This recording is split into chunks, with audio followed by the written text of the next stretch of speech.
Yesterday in the round 12 of the candidates, we had probably the wildest rounds you will see in the whole tournament. We had not one or two but three decisive games. First, Hikaru Nakamura with the white pieces versus Alireza Firouzja with the black pieces, and we have a French defense by Alireza Firouzja. Hikaru takes on d5, this is the exchange variation, pawn takes d5, knight to f3 and bishop to d6, both players now developing their minor pieces. Pawn to c4 by Hikaru, knight to f6 and pawn to c5 just straight up attacking the bishop on d6, which goes back to e7. Of course, you don't want to go back all the way to f8, that would not make any sense. You want to castle on the next move. And now Hikaru goes queen to a4 with the first check of the game.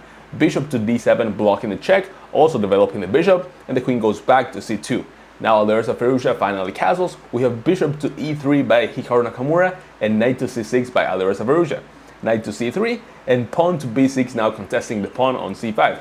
Bishop to e2, Hikaru also getting ready to castle on the next move. Knight to b4 now attacking the queen. Hikaru decides to go queen to d2. We have bishop to f5 now threatening to go knight to c2 with a fork to the rook and to the king on e2. And now, do you castle at this point or do you defend this square with another piece? Hikaru goes rook to c1 and now protecting the c2 square with the rook and with the queen. And now knight to g4 by Firouzja, putting pressure on the bishop on e3, which goes to f4, pawn takes c5, pawn takes c5, and bishop takes e5. Now Hikaru is down a pawn, but he has some activity in exchange of that. Note that the pawn on f2 is now attacked by the knight on g4 and by the bishop on c5, so Hikaru Nakamura simply castles and now that pawn is nicely defended. Now rook to c8 by Alireza Firouzja, putting pressure on the bishop on e2, pawn to a3 attacking the knight on b4, and Alireza Firouzja does not move the knight anywhere. Instead he goes pawn to d4, counter attacking the knight on c3, and that knight goes to b5, now attacking the pawn on c7, which would be a fork to both the rooks. That knight is defended by the bishop, of course, and a lot of things happening here. This knight is under attack, this bishop is under attack, and now Firouzja does not care about anything, about any of that. Also, the pawn on c7 is under attack. He goes pawn to d3, attacking the bishop on e2, and this is a very, very messy position. As you can see, absolutely everything is hanging. And now Hikaru simply takes the bishop on c5. Firouzja, of course, takes the pawn, not the pawn, the bishop on e2, and of course you cannot take that back because this pawn is defended by the rook. Also, your rook is under attack, so Hikaru goes rook to e1. Now we get knight to d3, forking both the rooks and the bishop on f4. Now, of course, don't forget that the bishop on f5 is also hanging, so Hikaru takes the bishop on f5. We have knight takes e1, knight takes e1. Don't forget that the queen is defended by this bishop. And now Firouzja takes the queen on d2, bishop takes d2, and rook to d8, now attacking the bishop on d2, which goes to c3 now, and rook to d1, pinning the knight. Now Hikaru goes pawn to f3, giving this king some air, so he doesn't fall for any background checkmate ideas. We have knight to e3, now putting pressure on the rook on f5, and Hikaru does not move the rook. Instead, he counterattacks with knight takes c7, now attacking the rook on e8. The rook goes to e7, and of course you have to defend the knight because it was under attack. Rook to c5 and pawn to f6 with the same idea as Hikaru, to give the king some air so he doesn't fall for any tactical background checkmate ideas. Now bishop to b4, attacking this rook via an x-ray. We have king to f7, pawn to h4 and pawn to h5 by Alireza Firouzja. King to f2, now attacking the knight, but not really because the knight is defended by this rook, but also unpinning this knight, which was unable to move, of course, because it was pinned by this rook. Rook to b1 by Alireza Firouzja and knight to d5 by Hikaru, forking these two pieces. Well, you can't really fork a knight, but you get the idea. And now knight to d1 by Firouzja, hanging the rook on e7, but not really because this is a check, so you have to take care of that first. You have to move the king, and Hikaru Nakamura decides to go king to g3. Now rook to e5 and knight to d3, attacking that rook yet again. The rook goes back all the way to e8, and in this position everyone on the live stream was yelling rook to c7 check, going for some checkmate ideas on the 7th rank, but Hikaru Nakamura goes bishop to e1. That is the first and the only blunder of the game, blundering almost all the advantage that he had.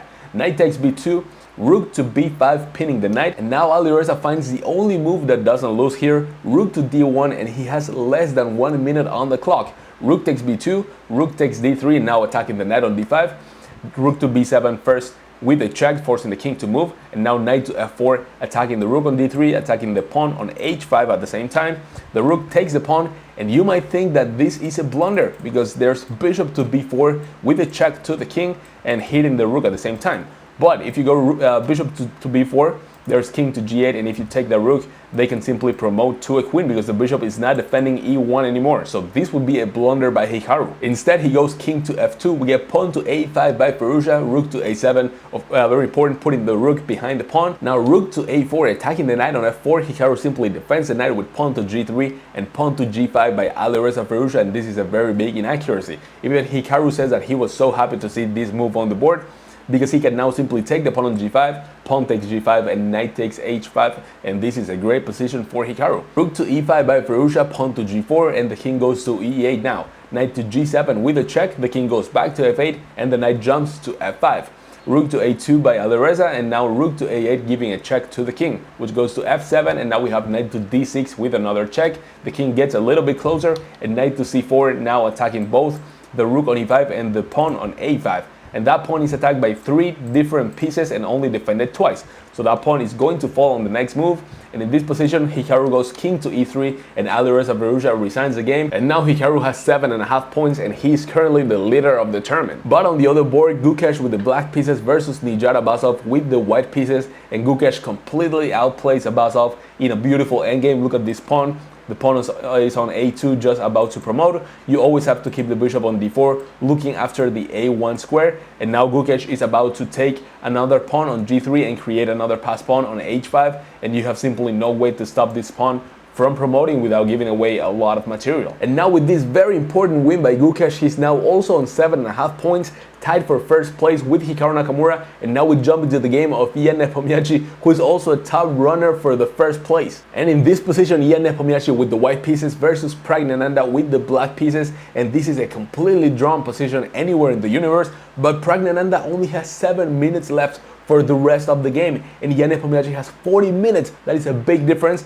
So now Praggnanandhaa is only depending on the 30 seconds added after every single move. Of course, this is after the 40th move, so they already had the 30 minutes added to their clock, so this is way after that.